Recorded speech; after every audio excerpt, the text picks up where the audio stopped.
Hi, Keith Surtees here. I want to continue with the things that we've been working with. We were talking about oneness last time, and we were talking about polarity. We were talking about the uh, wonderful creativity that individuality brings to us, and we were also looking at the many shades and many teachings that have gone before, the roots of the New Age in a way, a quick look at those without going too deep. Today, I want to bring things to you that are actually useful to you, ideas and thoughts that you can focus upon, thoughts which will help you to move your life forward, and that you can use in a on a day-to-day basis. Uh, Maybe I can help you also to clarify your mind because, as I've said before, there's so many books and so many ideas out there. Today, I want to talk about the idea of freedom. Many, many years ago, when I was a young man, I was first drawn to spiritualism, and basically because it was about the only spirituality outside of conventional religion that I found. It was the first.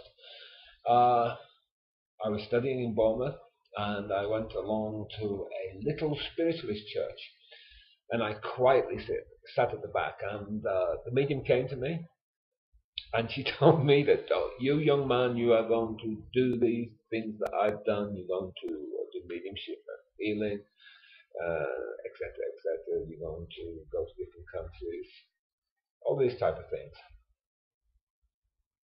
However, I kind of thought, oh yeah, of course. Um, I was a little shy and reserved then. I hadn't learned how to come out to the world and present myself, or even have basic confidence at home. So, with much work from psychology and conventional social work, which I studied and became a social worker, I began to work on my own personality and began to understand the different levels of it.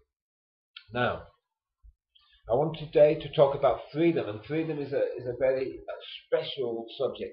There's nothing better, I think, than the word freedom to bring out all kinds of emotions and all kinds of thoughts with people.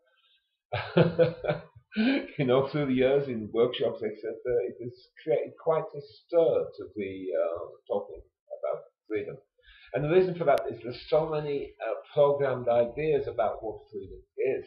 If you're American, freedom represents a word that's almost like the word God. Freedom is a fantastic thing. Freedom represents individuality, choice, the ability to climb the ladder through hard work and creativity, to become someone, to find the best in yourself, to bring out the inner self onto the world stage, etc., etc. And it represents, in a way, part of the American dream. America is the country that really extols the virtue of freedom. Other societies and the older procedural law type societies that we have here in Europe tend to take a more cautious view. We are built upon tradition, we are built upon slow change. Thinking, our social systems, our political systems tend to be more ponderous and tend to be connected to go steady, young man, be careful. You must be careful what you choose. You must have security. You must do it a certain way. So there's a big difference between the type of philosophy which came out of the USA, particularly starting with the early Christian Science. Christian Science was one of the first, and there they began to look at a different way of seeing God in the teachings of Jesus, and the positive statement Jesus said, "These and greater things thou shalt do," it says in the Bible. Well, if Jesus said that, of course, it puts a total different perspective on the teachings of Jesus. Jesus was telling us that we have the same energies, and that possibly, potentially, we can use those energies in a greater way than he did. I would suggest that Jesus was a visionary too, and he was looking ahead in time. He was looking to these times now, where actually the human potential through many growths in society, including the growth of education and communication, has come to a level of awareness where we can begin to produce miracles if we use the mind in the correct way, if we work with the understanding of our own psychology and the psychology of the soul. We will be able to achieve amazing things. And hence all the philosophies that have come out of that, from Christian Science, developed what they call the New Thought movement. And you can Google, of course you can Google everything, but you can Google New Thought, and you can take a look at the history of New Thought. If you go on Wikipedia, you can have quite a nice read there about the history of the New Thought movement. Now, the New Thought movement was based on a belief that the conventional Christianity had destroyed the words of Jesus and presented it in an Old Testament way, which was all about judgment and sin, etc., etc. But sin really is a word that means just missing the mark, just falling below. Falling below what? Well, I would suggest what you're falling below, and this is what Jesus meant, was your fullest potential. So, if we are talking about our fullest potential, then we need to look at who we are. What is my fullest potential? What is your fullest potential? What is within you that is not expressed yet? What depth and intelligence and potentials and capacities have you got that just aren't there? So today's talk really is about this type of guidance from your own self, deep within, and plus other forms of guidance, the type of guidance we seek, the intuitions we seek, and the mental understanding we seek when we are trying to access deeper levels of wisdom to make good and creative choices in our lives. To understand the concept of freedom, we also have to understand what is or who is in the driving seat, who within is pushing my buttons, who is deciding to steer to the left, to the right, or wherever. What road shall I walk?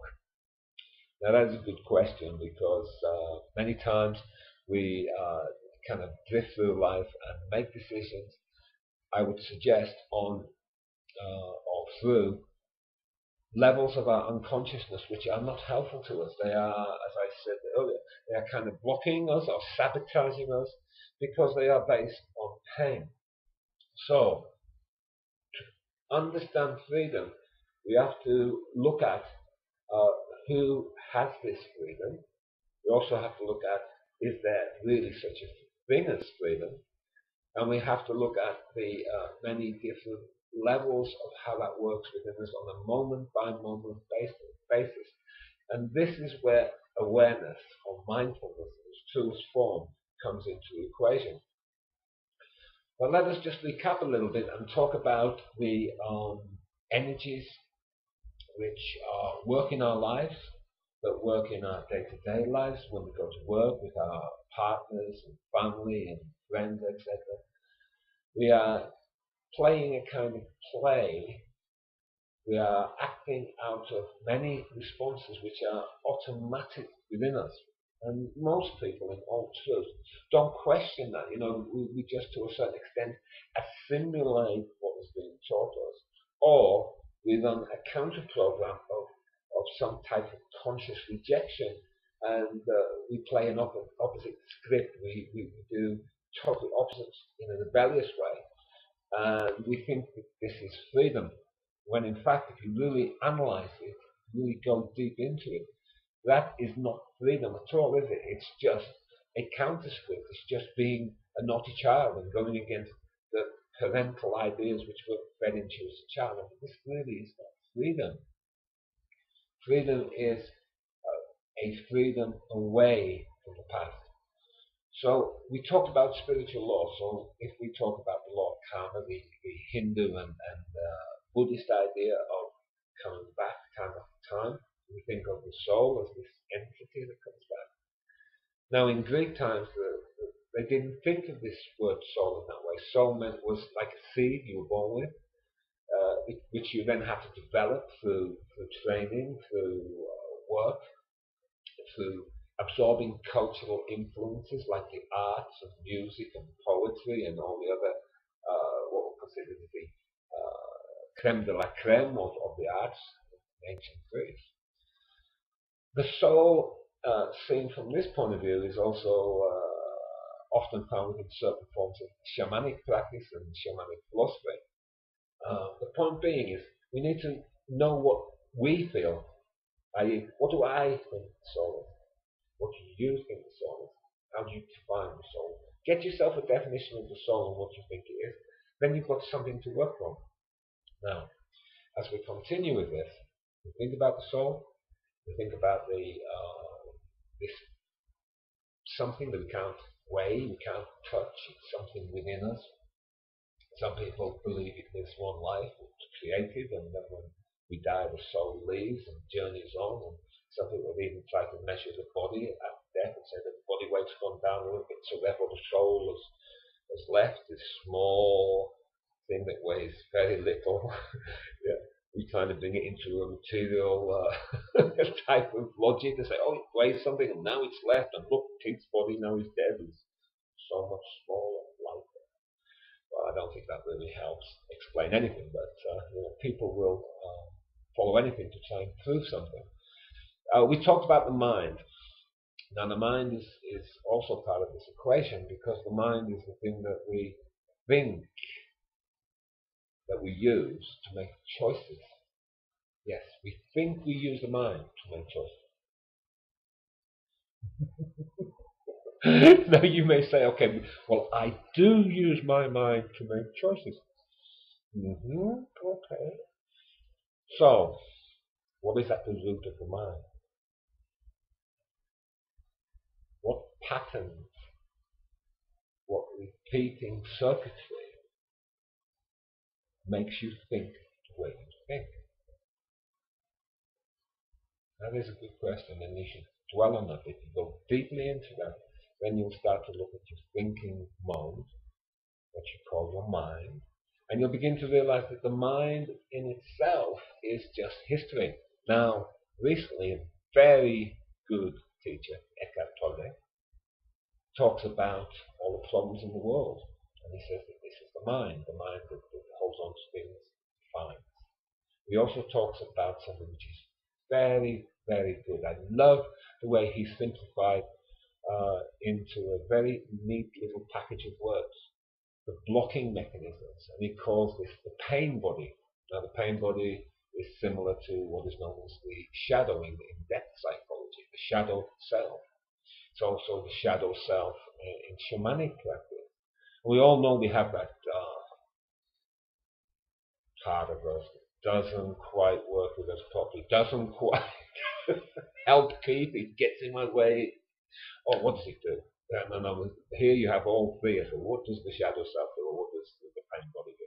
Well, it throws up all kinds of blocking mechanisms, doesn't it? Every fear that's ever registered, every drama which has caused fear in the past, every person that has hurt me, you know what I mean? Everything which is in the past, which it can use to keep you stuck in this very narrow personality view, it will throw at you every time your soul or spirit begins to pull down from heavenly sources through your consciousness, through your body. The information and the things you can do to increase your life, to move your life forward. Now, this comes back to a very deep level. The soul at its highest level, we can say, because we have many definitions of the soul, we know that. But the soul at its very highest level, we discount the part of the soul we can think of as within our personality. At its highest level, it is pure spirit. And pure spirit means not of this world, not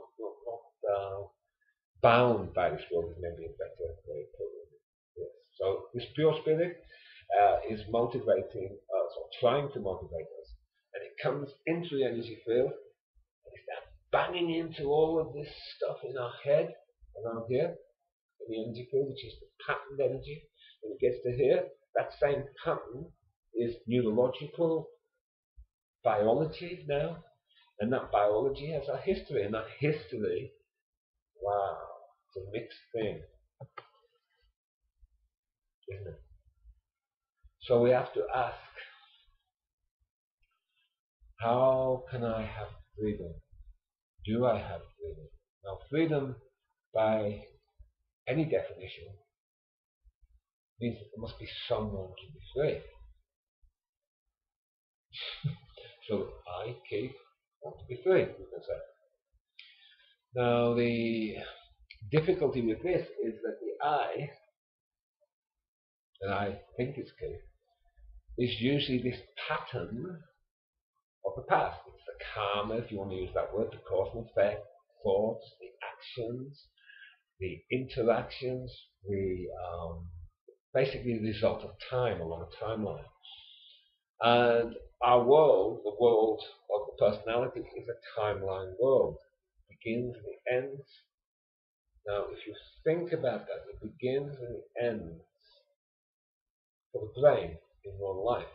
But for the soul, we say, it doesn't begin and end there. It begins at the very first birth and it ends at the very last birth, or so it really goes in life. So the soul has a timeline too. So we say the soul is not the spirit. The soul is not eternal. The soul is something, we are told, that exists through this time. And through the soul, all our karma comes from the past along the timeline. Now, some people say, some philosophers say, some channels say, there is no time. No, there is no time, but time is a construct that we use. And at that level, yes, there is time. So this is where we have to understand the thinking between oneness thinking, for example, the composite eternity and no time, and the constructed world on this level and the other levels of the spirit, that, or levels, let's call them frequencies of the spirit, where time exists. Although I feel, and I get this through my meditations and through my dreams, that time on other dimensions is not exactly how we see or feel time. So how can we use all this information? Well, basically, the first thing is that let's take this to very simple procedures. When I'm in a situation of stress, if I'm kicking into panic, then you can absolutely know that all of my decision making, all of my choices, what I think of as my freedom, is not freedom in the slightest. It doesn't connect to freedom because I am running on a very primitive drive, very emotional primitive drive of fear, and this is Eckhart Tolle's pain body, or the shamanic shadow self. The shadow self, because of its fears, speaks to us in very dark tones. It's not known for its light, put it that way, hence shadow. It tends to see things in dark, dramatic ways, and if it is a major part in our psyche, and this is the key that really you should try to remember, if we don't get rid of these fears, if we don't reduce these fears, if we don't de-link, let go of these fears, and see them for what they are, they will use the law of attraction to manifest exactly the thing that you fear. The more you fear something, absolutely, the more possibility it will have of coming into your life. You magnetically, the old word for the law of attraction was the law of magnetism. And this is in the Kabbalion, from Hermetic tradition, and other things like the Rosicrucian teachings and all these wonderful old teachings that are okay. They use old language, dated now. Gems of wisdom within those systems have much to give us in this modern world. So we have to look at this and try to separate what really works. Do we want to be in a state of panic? Probably not. If we are used to going in states of panic, how do we come out of those states of panic? That's number two. And number three, is there any techniques we can use to come out of panic? So, panic. Panic starts a whole reaction deep in the system, down here in the gut. See my gut is down here. And it's down in the solar plexus and lower. It's physically manifested in that time.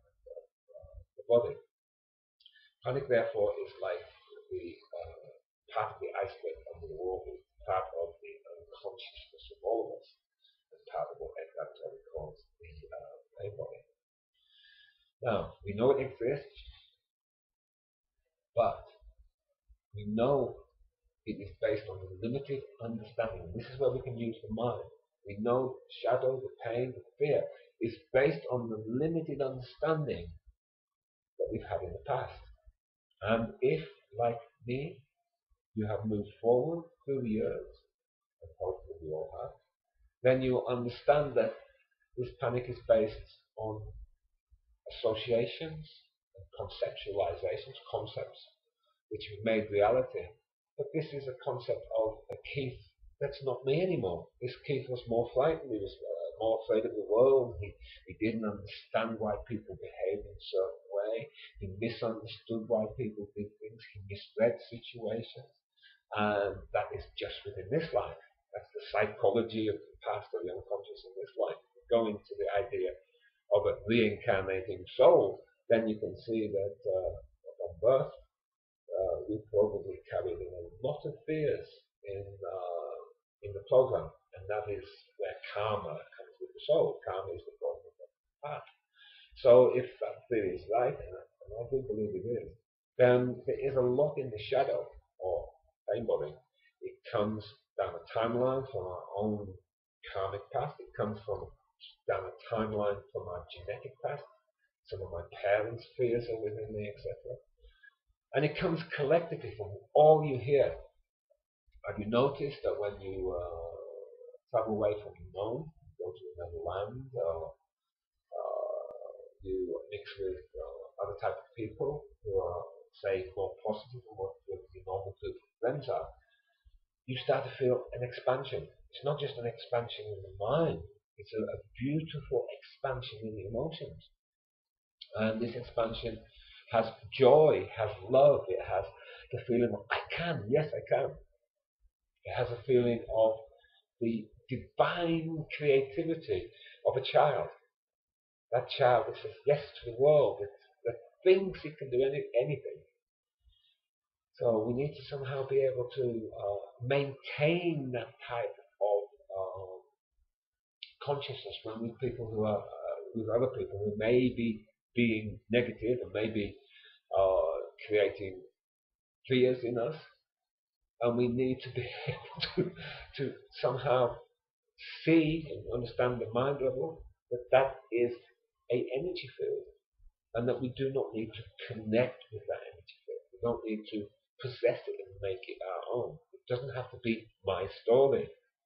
Their story is their story, and if they want to live by their story, I'm not going to deny them their story, but why should I take it on? Why should I accept it? So this is the real freedom. The real freedom comes through an ability to accept the choices, but it also comes through an ability to know you have the right to have those choices. And even on an even deeper level, on understanding the self. Man, know thyself was supposed to be a statement uttered first by the great Hermes. Now, if that is true, what does that mean? Man, know thyself. And I would posit that man means man and woman, just human beings, know yourself. So, know yourself. Look, I can see myself in. Do I know myself? I look at myself and I know, well, yeah, that's me. I can see the similarities of me that I love the most, my 21-year-old self. But I'm not that 21-year-old body. I'm not that 21-year-old face.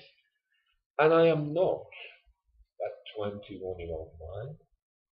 I have, through work and joy, joyful work, let's call it that, through joyful work of self-liberation and spiritual practice, I have released a tremendous amount of fears from my system. Okay, let's go back to that philosophy I talked about, New Thought. In New Thought, the great writers of the New Thought, many of them women, by the way, in fact, most of them women, came in a time when Christianity was very heavy in the USA. It's a philosophy that grew up in the USA, and they took on some very powerful and aggressive Christians who saw what they was their philosophy as a misreading of the holy book of the Bible, and felt that they were Lucifer, the devil, trying to blind people so that people would somehow go the way of wickedness. They would have freedom. You see, freedom for the controlling Christians was the devil. And this is the same for any of the social systems which have been around and have used a group consensus power. Freedom to them is devilish, and that doesn't matter whether it's a religion. I was brought up Roman Catholic, and the troubles I got myself into, I was not the best pupil. I think I was the best pupil, honestly, but I asked all the wrong questions as far as the teachers and the priests were concerned. Questions like, why is someone born blind? The answer was, it's the will of God. But I thought God was a loving God. Get out of the pastor. I was thrown out of the pastor, and this is true. But those kind of questions are the questions we need to ask. Now, those early New Thought people called this power of the good mind racial mind, or racial suggestion, or race suggestion. What this actually means is not about race. That the term race then, and if you lived in America, the race of the Americans were the one controlling your mind, and their politics and their social ideas and etc. were the ones that you being fed from birth. So it is a very truthful thing. It is a thing we can call race mind. You can think with a more recent terms ethnocentric, that each country has its ethnocentric view.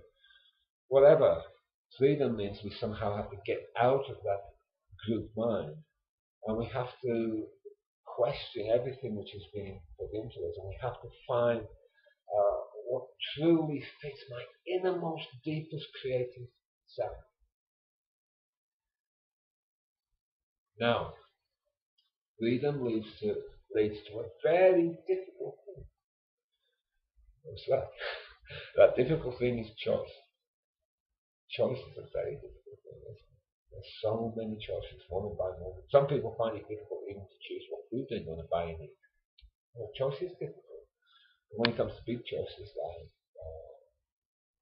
what work should I do, what country should I live in, what town should I live in, should I stay or should I leave in relationships, these kind of dramatic choices, they're very difficult. And they're difficult because we don't know which part of ourselves is actually responding to that. And if we don't understand the shadow and the unconscious programming, then most of the time we are doing things the way we've always done things. And the way we've always done things will always lead to the same end results. And self-growth is about transcending, to go beyond, transcending the limits of the past. Spirituality is about transcending the limits of the past. So have we got any real freedom? Well, I would say yes, we have. But that freedom doesn't really become freedom until we understand what is doing choices, what is driving us to make certain choices, which part of ourselves is driving us to make certain choices. And yeah, that's a difficult one to understand, but it's a process of self-inquiry, inner meditation, silence. I would suggest actively getting away from people sometimes, creating space in your life. Walking in mountains is my favorite because I love mountains and I love the view from mountains. I love to sit and meditate on mountains and to feel the energy surrounding me. And as I walk up a mountain, because I'm aware, I can feel how my energy changes. And it's a process that goes something like this. As I begin the climb, my thoughts are about Mainly the recent things happen. It would be about something about my house or my dog or something Fiona has said to me, something we're discussing. And that is day-to-day life and the choices of the day-to-day life. As I start to move up the mountain, conscious of each step, I begin to then the focus shifts. I begin to see the olive trees, or I begin to notice the earth itself, or an insect. And I begin to really deeply hear the birds. I begin to feel a new energy flowing through the body. I breathe and I'm focusing on that new energy. As I'm focusing on that new energy, I begin to see that everything I've been thinking of is what I've always been thinking of on the timeline. Little things. Now, I have to think about little things because we have to live in this world. So a grounded, and by grounded what I mean is a down-to-earth person has to deal with these things. You can't all hide in the monastery and not deal with things. We've done that many lifetimes of it, so you don't need to do it this way. So there's a process that I go up that mountain, I begin to get the more transcendental ideas. I feel the wind, I begin to notice the elements, I begin to breathe more deeply and slowly. I feel tensions falling out of the body. I feel as if Mother Earth is helping me with that process, taking away these tensions. And I begin to get to a point of understanding, and this is what I've understood. The day-to-day me and the transcendental me are just different aspects of the same thing. Here we get the oneness idea again. I only have a problem dealing with the day-to-day things when I get stuck in thinking that is the only life. And if I get stuck in thinking that's the only life, and I go deeper into that, I will then see it's the shadow or the unconsciousness within me, or Eckhart Tolle's pain body, all the same thing in a way, although described slightly differently. But this pain body then is the thing which is creating for me. Okay, it's a little problem with the camera. I hope it didn't disturb anybody. Okay, so the pain body is the thing which is holding me back, and I begin to get this more and more feeling of more and more freedom. Now, at first when I got this open to this capacity at 14 years old, when I had a spiritual experience, it was a shock. I didn't know how to this what we can call high up mountain experience, and down here I had the earth experience, which wasn't always happy, to say the least. Then these two seem so far away, and the whole task, it seems to me, of freedom and choice is to find that transcendental knowledge and to bring it down to earth and allow it to flow through all of the fears and all of the old patterns in me so that everything is washed out. Now, washed out, but not thrown away. There's a saying in England, and it's a very good saying: don't throw the baby out with the bathwater. And what this basically means is you wash your baby in the bathwater. Now the washing is to get rid of the old, isn't it? Now the water is cleanse the baby of the old. Look at that as a symbolism. Our techniques, our awareness cleanses the old away. But the baby is precious, and the baby represents all of the things in the old that are not pain body, all of the experiences that are positive, all of the things that even are part of the pain body that we can use to see how not to do things or how to relate to them in a more loving and a more open and a more positive way. And this is the whole spiritual task as a human being living in a physical body. It's to be able to use spirituality and not to be afraid to live.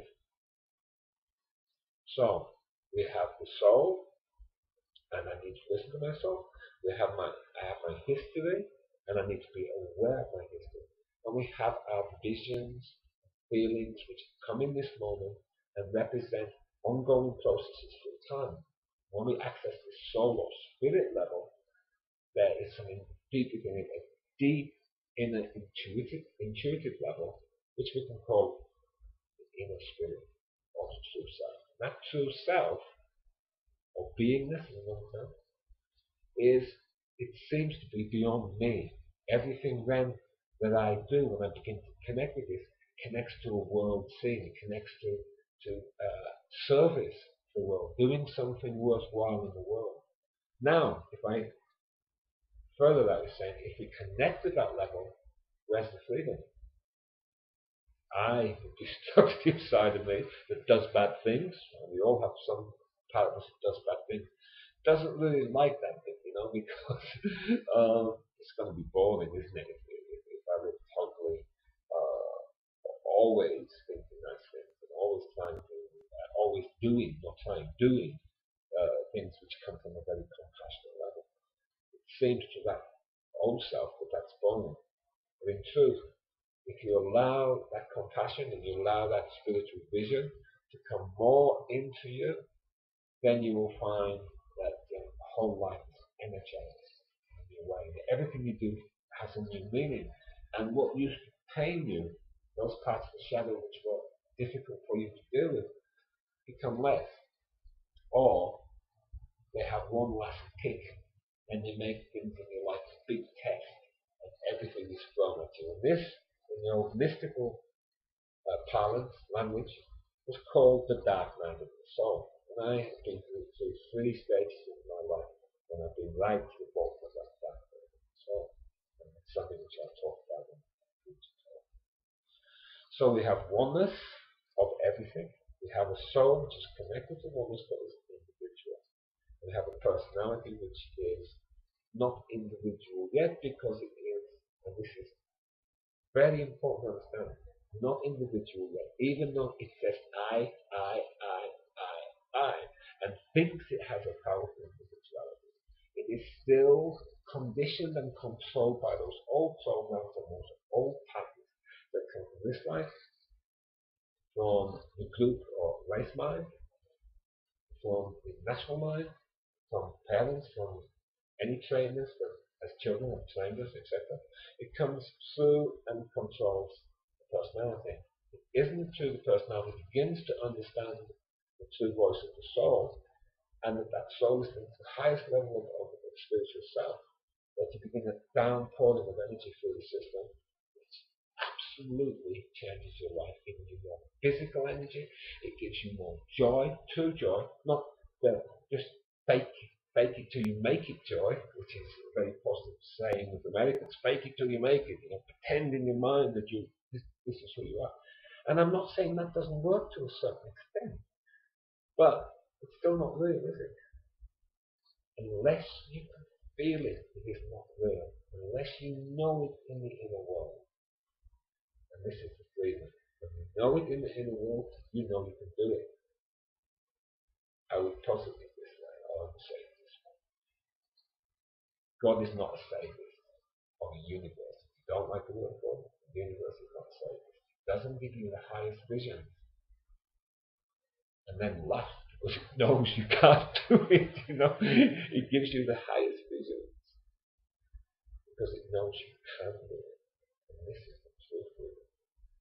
And my personality might say, well, no, you used to be free when you were 21, you used to do many bad things, and you had a life full of choices. But no, I look back and I know, no, I didn't have choices. What I had was reaction, pain reaction, pain-bodied dramas, recreated time and time again, and I was so sick of them. What did they do for me? Nothing.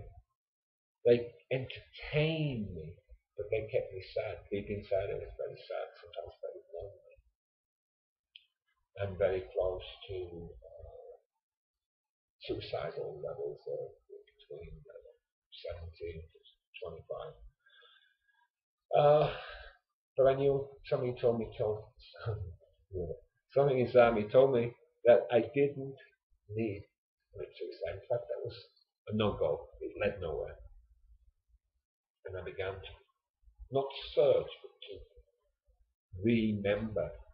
Remember is a thing, and re is to join with it. To remember That thing was joy, true natural joy of life, and that's what we call spirituality. There's no spirituality beyond that. Life is life, and that is the spiritual thing. And if you understand that, you get freedom, you get wisdom in your choices, you get guidance. Now you may ask, is guidance from the spirit guides important? And I would say to you, yes, it is. But the highest guidance is beyond all guidance.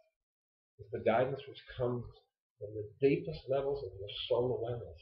Because at that level, your guide is God or universal wisdom, or any other term you like, which signifies the oneness of the cosmos.